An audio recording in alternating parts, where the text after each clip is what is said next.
Salam kasih, damai Kristus menyertai kita. Kita harus bangga akan salib Tuhan kita Yesus Kristus, pohon keselamatan, kehidupan dan kebangkitan kita, sumber penebusan dan pembebasan kita.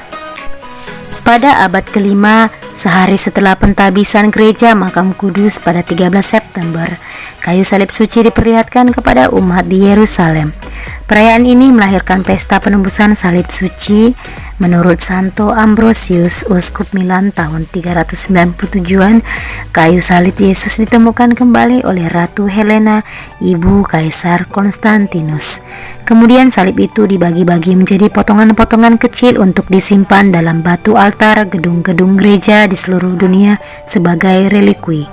Mulanya perayaan ini diperingati sebagai hari raya hanya dalam ritus timur. Pada abad ke-7, perayaan ini diterima dalam ritus Latin dan sekarang disebut Pesta Pemuliaan Salib Suci. Marilah kita berdoa. Ya Allah, Engkau menghendaki Putra Tunggal-Mu menanggung salib demi keselamatan umat manusia. Perkenankanlah kami yang menghormati misteri salib Putra-Mu di dunia, kelak menerima anugerah penebusan di surga. Dengan pengantaran Yesus Kristus Putra-Mu Tuhan kami, yang bersama dengan Dikau dalam persatuan Roh Kudus, hidup dan berkuasa Allah sepanjang segala masa. Amin.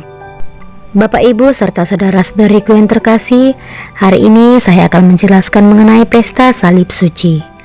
Konon ketika Raja Persia menaklukkan tanah suci dan menduduki Yerusalem, ia merampas salib Yesus dan membawanya ke Persia. Akan tetapi, tidak lama kemudian ketika Kaisar Romawi Heraklius mengalahkan Persia, salib Tuhan itu dikembalikan atas tuntutannya.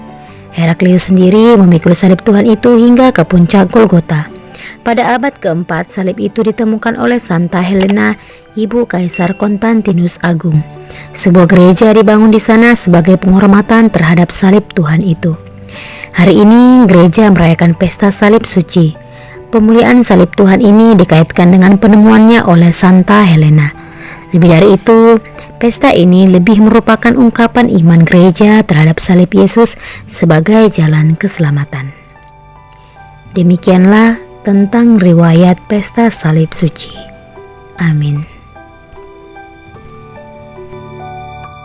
Bacaan pertama. Setiap orang yang dipagut ular, jika memandang ular tembaga, ia akan tetap hidup. Pembacaan dari Kitab Bilangan. Ketika umat Israel berangkat dari Gunung Hor, mereka berjalan ke arah Laut Teberau untuk mengelilingi tanah Edom. Bangsa itu tidak dapat menahan hati di tengah jalan. Lalu mereka berkata-kata melawan Allah dan Musa. "Mengapa kamu memimpin kami keluar dari Mesir, supaya kami mati di padang gurun ini? Sebab di sini tidak ada roti dan tidak ada air. Kami telah muak akan makanan hambar ini." Lalu Tuhan menyuruh ular-ular tedung ke antara bangsa itu, yang memagut mereka sehingga banyak dari orang Israel itu mati.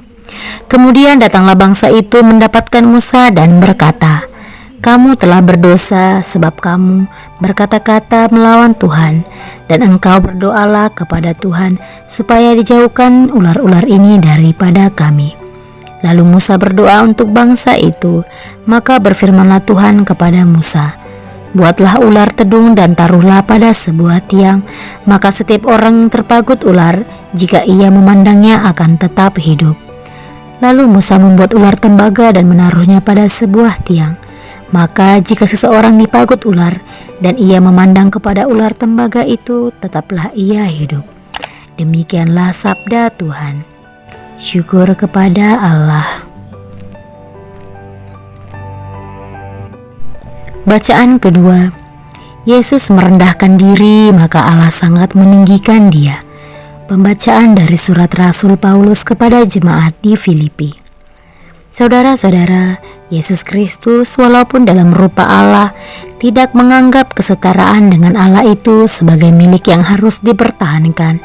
Sebaliknya, ia telah mengosongkan diri, mengambil rupa seorang hamba dan menjadi sama dengan manusia. Dan dalam keadaan sebagai manusia, ia telah merendahkan dirinya dan taat sampai wafat, bahkan sampai wafat di kayu salib. Itulah sebabnya Allah sangat meninggikan dia dan menganugerahinya nama di atas segala nama, supaya dalam nama Yesus bertekuk lututlah segala yang ada di langit dan yang ada di atas serta di bawah bumi, dan bagi kemuliaan Allah Bapa segala lidah mengakui Yesus Kristus adalah Tuhan. Demikianlah sabda Tuhan. Syukur kepada Allah. Bacaan Injil. Anak manusia harus ditinggikan. Inilah Injil Yesus Kristus menurut Yohanes. Dalam percakapannya dengan Nikodemus, Yesus berkata, "Tidak ada seorang pun yang telah naik ke surga selain Dia yang telah turun dari surga, yaitu Anak Manusia. Dan sama seperti Musa meninggikan ular di padang gurun, demikian juga Anak Manusia harus ditinggikan, supaya setiap orang yang percaya kepadanya beroleh hidup yang kekal. Karena begitu besar kasih Allah akan dunia ini, sehingga Ia telah mengaruniakan anaknya yang tunggal, supaya setiap orang yang percaya kepadanya tidak binasa, melainkan beroleh hidup yang kekal. Sebab Allah mengutus anaknya ke dalam dunia, bukan untuk menghakimi dunia, melainkan untuk menyelamatkannya." Demikianlah Injil Tuhan. Terpujilah Kristus. Renungan pada hari ini tentang pesta salib suci. Pada pesta salib suci hari ini kasula merah dipakai, dan warna ini juga digunakan pada hari Jumat Agung memperingati sengsara dan wafat Kristus kayu salib yang dipakukan di kayu salib.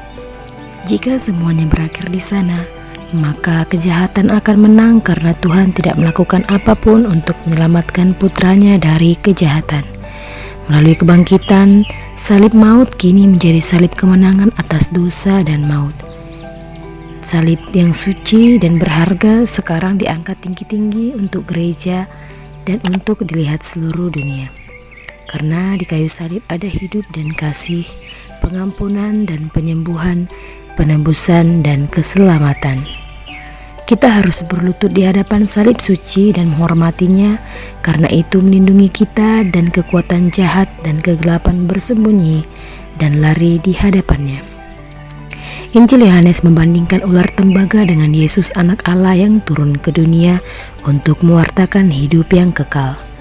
Dalam hidupnya, Yesus mewartakan dan menawarkan hidup kekal itu melalui tanda-tanda yang tidak mudah dimengerti oleh orang lain. Banyak sekali kata-kata Yesus menjadi sumber pertikaian di kalangan orang-orang Yahudi yang mendengarnya. Berulang kali Ia mengatakan bahwa Ia berasal dari Bapa. Ia menyebut Allah sebagai Bapanya dan dirinya sebagai anak, dan bahwa Ia datang membawa hidup yang kekal. Barang siapa yang percaya kepadanya akan memperoleh hidup yang kekal. Santo Yohanes menegaskan seperti orang Israel memandang ular tembaga lalu hidup, barang siapa memandang kepada Dia yang diutus Bapa akan memperoleh hidup kekal dengan melakukan kehendak Allah. Walaupun Yesus sudah berulang kali mengajar dan membuat tanda-tanda, namun banyak orang yang masih tidak percaya. Di atas kayu salib, Yesus menghancurkan penderitaan dengan penderitaannya, mengalahkan kematian dengan kematiannya. Berkat saliblah Yesus menyelamatkan seluruh umat manusia. Tanpa salib tidak ada keselamatan. Semoga Tuhan memberkati. Amin. Marilah kita berdoa. Terima kasih ya Yesus atas sabdamu hari ini. Engkau mengajak aku untuk terus-menerus membaharui diri. Engkau juga mengajari aku untuk bersikap rendah hati kepada sesama. Berkatilah usahaku untuk bersikap penuh kasih, terutama kepada mereka yang menyakiti hatiku.